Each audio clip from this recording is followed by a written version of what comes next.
दिखाता रहता है, उसका उद्धार बिना किसी के सहयोग के नहीं हो सकता। तब गुरु मिलते हैं, संत मिलते हैं, साधुओं का संग होता है, कथा श्रवण होती है, भक्ति का मार्ग मिलता है, धर्म का उदय होता है, पुण्य का उदय होता है। तब गुरु की कृपा से वह बोतल यदि किसी चट्टान से टकरा जाए तो वह शरीर छूट जाता है और वह जो जल है, जीव का अंश है, वह परमात्मा में जल में विलीन हो जाता है। उस जल में और उस जल में कोई भेद नहीं रहता। यही सत्संग की महिमा है। सत्संग में जाने से, गुरु के चरणों में बैठने से, गुरु की भक्ति करने से, गुरु के मार्ग बताए हुए मार्ग पर चलने से हमारे जो शरीर का दुख रूप जो जीव है ये परमात्मा को प्राप्त करता है। आत्मा से परमात्मा का मिलन गुरु के आदेश से, गुरु के मार्गदर्शन से होता है। इसीलिए संतों की बड़ी महिमा कही गई। संत कर त्रिविध ताप का नाश, त्रिविध ताप का नाश संत लोग करते हैं। शरीर में तीनों ताप हैं, उन तापों का शमन बिना साधु, बिना सज्जन संत की कृपा से बिना नहीं हो सकता। और देवो भूत्वा देवम यजे, गुरु जब ज्ञान देते हैं तो शरीर देवमय हो जाता है, क्योंकि भक्ति आ जाती है, निर्मल मन हो जाता है। शिव पुराण कथा का पहला तात्पर्य सूत जी महाराज ने शौनकादि ऋषियों को यही कहा कि इसको सुनने से, शिव पुराण को सुनने से, शिव मंत्र का जप करने से मन निर्मल हो जाता है, तो देवता के स्वरूप को प्राप्त करता है। निर्मल मन ओ मोहि पावा, जिसका मन निर्मल है, विकार से रहित है, वह प्रभु का दर्शन करने के लिए योग्य हो जाता है। हम भगवान का पूजन करते हैं तो अपने शरीर को पवित्र करना जरूरी है। देवो भूत्वा देवम यजे, भगवान के समान बनेंगे तो भगवान हमको दर्शन अवश्य देंगे। इसलिए स्वयं प्रयास करेंगे इस शरीर में जो दुखों का कारण है, मोह का कारण है, बंधन का कारण है, इसमें विकार नहीं उत्पन्न होने दे। ऐसा प्रयास करें कि हमारा जो शरीर है, इसकी जितनी इंद्रियां हैं वो हमारे वश में रहे। मन को प्रभु की ओर मोड़ना जरूरी है। भगवान की बड़ी कृपा है कि यह शिव पुराण का अवसर मुझे मिला। मैंने जीवन में कभी कथा नहीं कही है, पहली बार मैंने यहाँ पर शिव पुराण कही आप लोगों के सामने। मैं महादेव का भक्त हूँ। मेरे परिवार में पीढ़ियों से परंपरा है शिव जी का पूजन करने की, पर ये शिव जी का साक्षात ओंकार महादेव, ओंकारेश्वर हमारे इष्ट हैं। नर्मदा मैया की कृपा है कि पहला अवसर मिला वो भी शिव पुराण का मिला, क्योंकि मैं शिव जी को ही भजता हूं। उन्हीं का आशीर्वाद हमारे परिवार का। और माध्यम कौन बने? श्री राम के पिता दशरथ। राम जी किनके इष्ट हैं? शिव जी के। और उनके पिताजी कौन है? दशरथ। और आपके गांव में कौन है? दशरथ जी, पंडित जी, पुरोहित जी, आपके यज्ञ के आचार्य हैं। माध्यम देखिए आप, भगवान की लीला बड़ी विचित्र है। राम राम सब कोई कहे, दशरथ कहे कोई। एक बार दशरथ कहे तो जन्म मरण से मुक्त हो जाए। दशरथ कौन है? दसों इंद्रियां, हमारे शरीर में 10 इंद्रियां हैं, और जो 10 इंद्रियों को वश में कर लेता है उसे श्री राम मिल जाते हैं। राजा दशरथ ने पुत्र रूप में श्री राम को प्राप्त किया, क्योंकि उनकी इंद्रियां वश में थी। राम जन्म से पहले भी उन्होंने रावण से युद्ध भी किया है। ऐसा नहीं कि रावण से युद्ध केवल राम जी ने ही किया था, रावण से युद्ध दशरथ जी का भी हो चुका है। तो ये भगवान की लीला है। श्री राम के पिता श्री दशरथ जी मेरे इस कार्य में, पुण्य कार्य में माध्यम बने, और मुझे ये शिव पुराण करने का अवसर मिला है। ये भगवान की बड़ी कृपा है। और आप लोगों पर भी भगवान का आशीर्वाद है कि आप सब लोग एकत्र होकर के इस धर्म में, पुण्य में सहयोगी बने। आपने भी इस कथा का लाभ लिया है। तो भगवान केवल भक्ति को माध्यम मानते हैं, भाव को ग्रहण करते हैं। व्यक्ति चाहे उल्टा कहे चाहे सीधा कहे, वह भाव को ग्रहण करते हुए उसे उसी क्षण सब प्रकार से फल प्रदान करते हैं। मेरे जीवन का ये किस्सा है, मेरा प्रत्यक्ष देखा हुआ उदाहरण है। मेरे पिताजी ज्योतिषी हैं, जन्म पत्री भी देखते हैं। यहाँ विराजमान है आज मदन मोहन जी, तो इनका भी आशीर्वाद है। इन्हीं के ज्ञान से मैं इस पद पर आया हूँ। माता पिता का आशीर्वाद है, बड़ों का आशीर्वाद है। दशरथ जी की प्रेरणा से, माता पिता के आशीर्वाद से इस पद पर, व्यास के पर बैठा हूँ। मैंने जीवन में एक अनुभव दिया। हमारे घर पर एक गुर्जर समाज से व्यक्ति है हमारे गांव में, चित्तौड़। उनके जीवन में कुछ समस्याएं थी। उन्होंने पिताजी को जन्म पत्री दिखाई और कहा कि कोई उपाय बतलाइए। और उपाय क्या है? हम भगवान से किसी व्यक्ति को जोड़ेंगे उसका कल्याण निश्चित है, तो पहला उपाय भगवान के निमित्त ही देना चाहिए। पिताजी ने उससे कहा कि तुम रोजाना 11 बिल्वपत्र ओम नमः शिवाय का जप करो, महादेव को स्नान कराओ और भगवान को अर्पण करो, तुम्हारी सब समस्याएं मिट जाएंगी। उसने कहा ठीक है।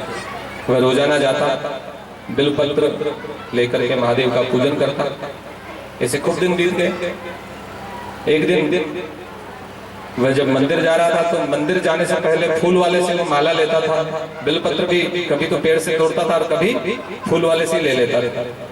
तो वहीं पर उसने माला ली, बिल्वपत्र लिए हैं और बिल्वपत्र को जैसे अपन पीछे की डंडी तोड़ते हैं, साफ करते हैं, अच्छे को छांट लेते हैं। वह एक एक पत्ता तोड़ने लगे। 3 पत्ते होते हैं ना बिल्वपत्र में, तीनों को अलग अलग तोड़ रहे होते हैं। तो फूल वाले निकाय क्या कर रहे हैं? सब जानते हैं कि बिल्वपत्र 3 दल पूरा ही चढ़ता है भगवान का, तीनों पत्ते एक साथ चढ़ाते हैं। वह एक एक पत्ता तोड़ रहा था तो उसने कहा कि पंडित जी ने कहा मेरे को बिल्वपत्र चढ़ाने की, तोड़ना नहीं पड़ेगा। एक एक पत्ता चढ़ा रहे थे रोजाना ही। जब से कहा तब से वो ऐसा ही कर रहे थे, एक एक पत्ता तोड़ तोड़ करके भगवान को चढ़ाते थे। त्रिदलम त्रिगुणाकारम, 3 वाला बिल्वपत्र नहीं चढ़ाया उन्होंने एक दिन तक, महीना भर हो गया उस बात। बोले तुमको ऐसा ज्ञान किसने दिया? फूल वाले ने उनको कहा। ऐसे कोई बताता है क्या? सभी ये कहते हैं अखंड बिल्वपत्रस्य पूज्य शिव शंकरम, अखंड बिल्वपत्र से भगवान का पूजन करना चाहिए। सब जानते हैं, छोटी छोटी बात। वापस पंडित जी के पास, पिताजी के पास आया, गुरुजी ऐसे कैसे बताया, कैसे चढ़ाना चाहिए, मेरे को पूरा विधि बतलाई। तब मेरे पिताजी ने खुद जाकर के, हमारे घर के पास बिल्वपत्र का पेड़ है, वहां से बिल्वपत्र तोड़ना भी बताया उसको, ओम नमः शिवाय बोल के तोड़ना चाहिए। वृक्ष के अंदर भी देवता है, मैंने कहा ना 3 प्रकार के देवता हैं, आजान देवता, मर्त्य देवता, अधिष्ठात्र देवता। भगवान ब्रह्मा विष्णु महेश, ये जो प्रलय काल का विद्यमान है, आदि में है, अनंत में है, सृष्टि के प्रारंभ में है, पूर्व में है, मध्य में है, वे आजान देव है। मर्त्य देवता जो पुण्य से पद प्राप्त करते हैं, इंद्र, वरुण, कुबेर, यम इत्यादि देवता, ये आजान देवता, ये मर्त्य देवता है। और अधिष्ठात्र देवता जो वस्तुओं में, चराचर में निवास करते हैं। तो वृक्षों में पत्ता तोड़ने से पहले वृक्ष को प्रणाम करना चाहिए। तुलसी का पत्ता तोड़ने से पहले भी तुलसी को भी प्रणाम करना चाहिए। कोई भी औषधि तभी काम करती है जब औषधि को भी प्रणाम करके उखाड़ा जाता है। जितने भी वैद्यराज हैं वो औषधियों को डायरेक्ट उखाड़ करके नहीं लाते हैं। और आजकल कहते हैं ना कि औषधियां काम नहीं करती, डॉक्टर का इलाज काम नहीं करता, क्योंकि वो भगवान को याद नहीं करते। हमारे यहाँ कंपाउंडर साहब थे, अब वो गुजर गए, भगवान के धाम को चले गए। उनका एक ही नियम था, उनके घर में ठाकुर जी की सेवा नित्य करते थे। जब भी किसी मरीज को इंजेक्शन लगाते थे, इंजेक्शन हाथ में लेकर के, और उनके ठाकुर जी बिल्कुल उसी रूम में ही सामने ताक में बैठते थे। उनको एक बार देख करके इंजेक्शन और हाथ जोड़ देते थे और उसके बाद उस मरीज को इंजेक्शन लगाते थे। बहुत से लोग तो ऐसा कहते थे, डॉक्टर साहब माँ के इंजेक्शन लगाए ही नहीं था, तो जेब में मेल ली दो बात। इतना उनका हाथ साफ था। ठाकुर जी की ऊपर कृपा थी कि उनके हाथ से लगाया हुआ इंजेक्शन भी दर्द नहीं करता। तो भगवान का नाम लेकर के वृक्ष से बिल्वपत्र तोड़ना चाहिए। उसको बताया कि ऐसे ऐसे तोड़ो, पीछे की ग्रंथि को शुद्ध करो, फिर इस प्रकार से भगवान को उल्टा चढ़ाना चाहिए बिल्वपत्र। कोई भी पुष्प है, फल है, जिस तरफ से उत्पन्न होता है, जो डाली है ना, वो भगवान के सन्मुख रहती है। बिल्वपत्र उल्टे ही रहते हैं पेड़ पर, इसलिए उल्टा चढ़ाया जाता है। पुष्प हमेशा सीधे खिलते हैं, इसलिए सीधे चढ़ाया जाता है। फल इत्यादि भगवान के सामने चढ़ाने के लिए फल का जो सिरा वृक्ष से जुड़ा होता है वो भगवान के सन्मुख रखना चाहिए। यह भी शास्त्र नियम है। तो उस व्यक्ति को ले जा करके मंदिर में जल चढ़ाया, ओम नमः शिवाय का जाप किया और उसको पूरा विधि इस प्रकार से आपको करना है, ऐसा ज्ञान दिया। और देव योग से उसमें भक्ति बढ़ी, उसको रस आने लगा। और हमारे इष्ट है नर्मदा मैया परिवार। तो हमारे पिताजी की खूब वर्षों से, जब मेरे दादाजी थे तब से उनके मन में इच्छा थी कि मैं नर्मदा जी की परिक्रमा पैदल करूं।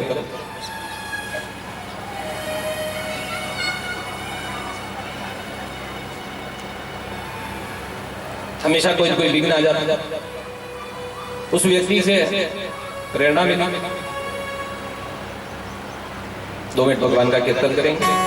ओम नमः शिवाय, ओम नमः शिवाय, हर हर भोले नमः शिवाय। ओम नमः शिवाय, ओम नमः शिवाय,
भगवान की जय जय। मेरे पिताजी की बड़ी इच्छा थी कि मैं भी पैदल नर्मदा जी की परिक्रमा करूं। इसमें समय भी लगता है और साथ में हो तो थोड़ी अच्छी आसानी से हो जाती है। एक से भले दो और दो से भले तीन होते तो फिर कल्याण हो जाता है, वहां झंझट पैदा हो जाते हैं। इसलिए ज्यादा भी झंझट नहीं रखना चाहिए। प्रेरणा ऐसी हुई कि वह व्यक्ति जो भगवान का भक्त बना और प्रभु प्रेरणा से दोनों में मंत्रणा हो गई पिताजी में, और उसमें अच्छी मित्रता हो गई कि हम दोनों साथ जाएंगे। मेरे पिताजी जब से पैदा हुए तब से शिव जी का पूजन कर रहे हैं, और उस व्यक्ति ने केवल 2 महीने भगवान को जल चढ़ाया, बेलपत्र चढ़ाया, और 2 महीने बाद ही ये दोनों नर्मदा जी की यात्रा के लिए प्रस्थान कर दिया। प्रस्थान भी कब किया? कोरोना काल में लॉकडाउन हुआ ना, उसके 3 दिन पहले जैसे ही घर से गए और 2 दिन बाद लॉकडाउन लग गया था। पूरी परिक्रमा लॉकडाउन में ही करी, नहीं कोई झंझट ही नहीं रहा, कोई भीड़ नहीं रही। भगवान की इतनी कृपा कि उस व्यक्ति के 2 महीने का केवल जल चढ़ाने से और बिलपत्र तोड़ तोड़ कर चढ़ाने से भी उसको तो 2 महीने में ही भगवान ने इतनी प्रेरणा दे दी कि नर्मदा जी की परिक्रमा हो गई। तो भगवान बड़े भोले भंडारी हैं। और मुझे जो प्रेरणा मिली है कथा व्यास बनने की, दशरथ जी ने कहा कथा करनी है, मैंने कहा ठीक है कर देंगे। फिर सीखने के लिए किसको बुलाए? हमारे पंडित जी जो हैं विष्णु जी महाराज। अब महिमा देखो भगवान की। श्री राम के आराध्य, श्री राम के स्वरूप शिव जी, और शिव जी के आराध्य हैं विष्णु। तो ये भगवान की बड़ी विचित्र लीला है। जितनी महिमा गाओ उतनी कम है। तो भगवान सब तरफ से माध्यम बनाते हैं कि भगवान का भजन करो, भजन करो, भजन करो। सब प्रकार से भजन करना ही उत्तम मार्ग है प्रभु को प्राप्त करने का। और इस शरीर की सफलता तभी है जब हम भगवान का भजन करें कल्याण पूर्वक, उससे सबका कल्याण होता है। ऐसा नहीं कि एक को मिलता है, सबको मिलता है। रत्ने कल्पित मासनम हिमजले स्नानं च दिव्याम्बरम् नानारत्नविभूषितं मृगमदा मोदाङ्कितं चन्दनं जाति चम्पकबिल्वपत्ररचितं पुष्पं च धूपं तथा दीपं देवदयानिधे पशुपते रत्कल्पितं गृह्यताम्। बड़ी सुंदर स्थिति है भगवान की कि भगवान हम आपका पूजन करते हैं तो ये जितने भी संसार में रत्न हैं उनसे आपका आसन स्वरूप मानते हैं कि आपके आसन में, सिंहासन में जड़े हुए हैं। और जितनी हिमालय से नदियां निकलती हैं, गंगा जी, यमुना जी, सरस्वती, इतनी नदियों का जो जल है ये सब आपको स्नान कराने में प्रयुक्त होता है। और जो ये अंबर है, ये नभ है, आकाश है, ये आपका आवरण है, आपका वस्त्र स्वरूप है। इसको आप स्वीकार करिए। जो सारी सृष्टि है ना सचराचर में, ये आपका ही स्वरूप है। जितने रत्न हैं वो आपके आसन स्वरूप हैं, आपके सिंहासन में लगे हुए हैं। जितनी नदियां हैं वो आपके जल का स्नान करने का माध्यम है। ये अंबर आपका वस्त्र है। नाना रत्न विभूषितम मृगमदा, जितने भी मृगमद जो नाभि में हिरण की कस्तूरी होती है वो आपका चंदन है, सुगंधित द्रव्य है। उसी से आप चंदन ग्रहण करें। वृक्षों से, वनस्पतियों से आपका तिलक है। जाति चंपक बिल्व पत्र रचितम, जितनी औषधियां हैं, जितने वृक्ष हैं, बिल्व पत्र है, जितने पुष्प हैं संसार में वो सब आपकी पूजा में प्रयुक्त होते हैं। आपका ही स्वरूप है। दीपम देवजनाधे पशुपते रत्कल्पितां गृह्यताम्। ये जो सूर्य है, चंद्रमा है, यह आपके लिए ज्योति स्वरूप है। दीपक के रूप में आपको अर्पण करते हैं। सौवर्णे नवखंड रत्न रचिते पात्रे घृतं पायसं भक्ष्यं पंचविधं पयोदधियुतं रम्भाफलं पानकं शाकानामयुतं जलं रुचिकरं कर्पूरखण्डोज्ज्वलं ताम्बूलं मनसा मया विरचितं भक्त्या प्रभो स्वीकुरु। ये जो पूरी भूमि है, जितने ये द्वीप हैं, ये आपके पात्र हैं, आपके उपयोग करने के बर्तन हैं। और इनमें जितने ये हमारे पास दूध है, दही है, घी है, कवण है, इक्षुसार है, जितने समुद्र हैं, वह सब आपके भोग स्वरूप जल है। भंक्षम पंच विधम पयोदधियुतम, जितने भी फल हैं ये आपके नैवेद्य स्वरूप हैं। जितने शाक सब्जियां हैं यह भी आपके लिए नैवेद्य भोग हैं। जितनी औषधियां ये आपके तांबूल स्वरूप हैं। ये सब है प्रभु, मैं आपको मन से अर्पण करता हूँ कि ये जो सृष्टि है संपूर्ण आपके द्वारा उत्पन्न है और आपको ही समर्पित करता हूँ। छत्रं चामरयोर्युगं व्यजनकं चादर्शकं निर्मलं वीणाभैर्मृदङ्गकाहलकला गीतं च नृत्यं तथा साष्टांगं प्रणते स्तुतिर्बहुविधा ये तत्समस्तं मया संकल्पेन समर्पितं तव विभो पूजां गृहाण प्रभो। जितने ये काल है, युग है, ये आपके छत्र रूप है। जितना ये सुंदर जल स्वरूप विद्यमान है, जितनी सुंदर सुंदर वस्तुएं जीले हैं, वह आपके दर्पण दर्शन करने के लिए। जितने भी ये पक्षियों का कलरव है, पक्षियों का गान है, पशु पक्षियों की जो वाणी है, ये आपके लिए संगीत है। और ये सब समस्त सृष्टि रूप में आपको संकल्प के रूप में, संकल्पात जाजते सिद्धि, मेरा यह संकल्प है कि सृष्टि में जो जो भी वस्तुएं हैं प्रभु, आपके चरणों में बारंबार समर्पित करता हूं। इस पूजन को आप स्वीकार कीजिए। आत्मा त्वं गिरिजामती सहचरा प्राणा शरीरं गृहं पूजा ते विषयोक भोग रचना निद्रा समाधि स्थिति संचार प्रदयो प्रदक्षिण विधि स्तोत्राणि सर्वांगिरो यद्यत् कर्म करोमि तत्तदखिलं शंभोतवाराधनम्। अब ये जितना भी बाह्य संसार है ये आपकी ही रचना है, आपको ही पूजन में समर्पित करता हूँ। और मेरा जो शरीर है ये कैसा है? आत्मा त्वम, इसमें जो आत्मा है वह स्वयं आप हैं, शिव है। गिरिजामती सहचरा, मेरी जो बुद्धि है वह गिरिजा, आपकी अर्धांगिनी शक्ति पार्वती। प्राणा शरीरम गृहम, जो ये मेरे प्राण हैं ये आपके सहचर है, आपके गण हैं। और ये जो मेरा शरीर है यही आपका मंदिर है, देवालय है। पूजा दे विषयों भोग रचना, मैं जो जो भी कार्य करता हूँ विषयों का उपभोग करता हूँ, खाता हूँ, पीता हूँ, बोलता हूँ, चलता हूँ, सोता हूँ, उठता हूँ, बैठता हूँ, ये जितने भी विषयों का मैं सेवन करता हूँ, ऐश्वर्य को प्राप्त करता हूँ, यह सब आपकी पूजा है। इसी को आप पूजा मानिए।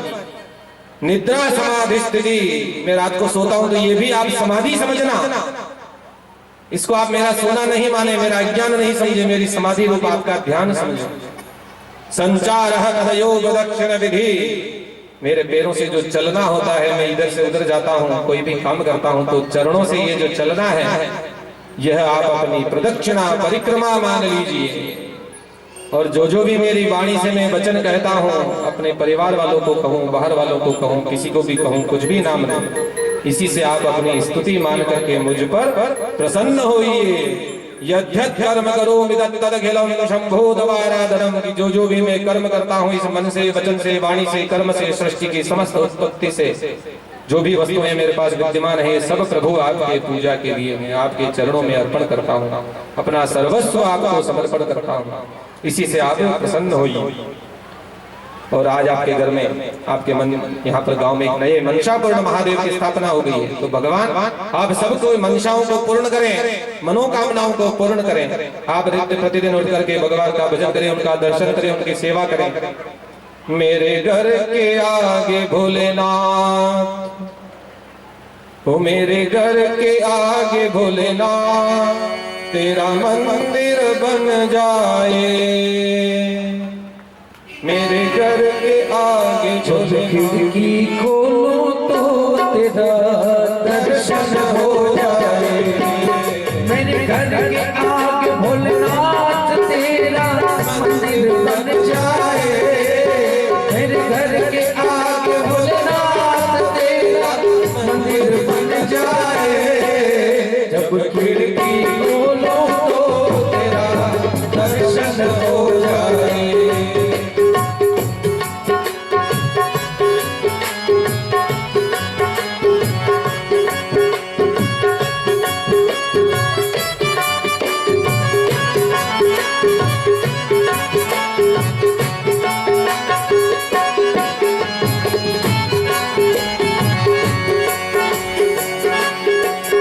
जब आरती होगी तेरी मुझे घंटी सुनाई देगी,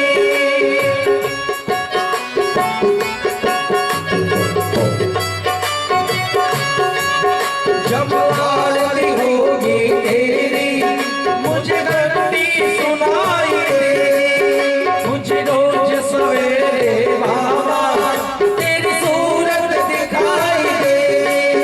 जब भजन करे जब भजन करे मिलकर रस करों में घुल जाए, जब खिड़की खोलो तो तेरा दर्शन हो जाए।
किस्मत की खुल जाए, जब खिड़की खोलो तो तेरा दर्शन हो जाए।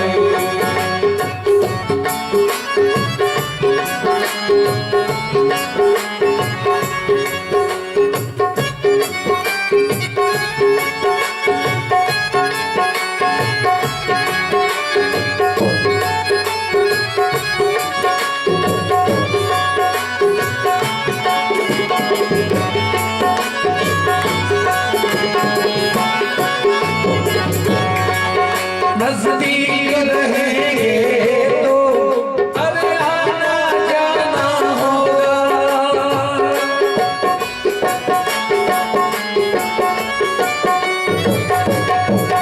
नजदीक रहेंगे दोनों तो आना जाना होगा।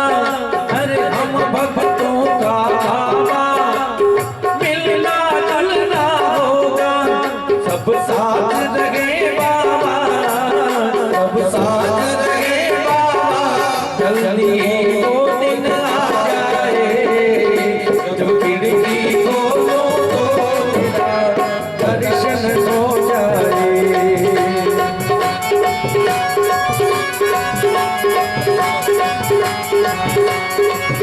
मेरे घर के आगे बाबा, मेरे घर के आगे बाबा तेरा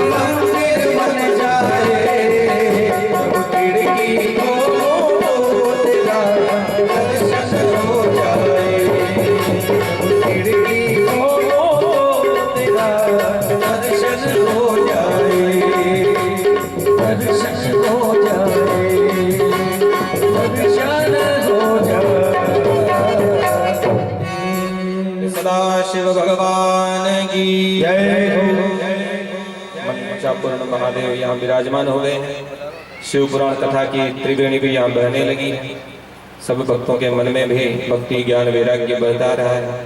तो निरंतर यह तीर्थ रूप गांव बना रहे, क्योंकि जहाँ पर भगवान निवास करते हैं, जहाँ पर संत निवास करते हैं, जहाँ भक्त निवास करते हैं, वहाँ पर धर्म का वास होता है। जहाँ पुण्य होते हैं वहाँ पर धर्म विद्यमान होता है, और जहाँ धर्म है वहीं पर समस्त संपत्ति ऐश्वर्य विद्यमान होते हैं, और सब प्रकार से सबका कल्याण होता है। और शिव जी तो बड़े ही दयालु हैं, अवधरदानी है, भक्तों पर बड़ी कृपा करते हैं। इनका स्वरूप बड़ा ही मंगलकारी है, स्वरूप बड़ा विचित्र है भगवान महादेव का, बड़ी ही विचित्र उनकी लीलाएं हैं। क्या क्या चीजें हैं शिव जी के पास। इतने दिन कथा सुनी, भगवान का पूजन करते हैं, क्या क्या चीजें हैं भगवान के स्वरूप में, चिंतन करना, मनन करना, लेकिन कौन सा स्वरूप है, क्या क्या है उनके पास, किसका मनन करेंगे। ठाकुर जी का स्वरूप कैसा है, महादेव का स्वरूप कैसा है। सबसे पहले उनका प्रिय है भस्म।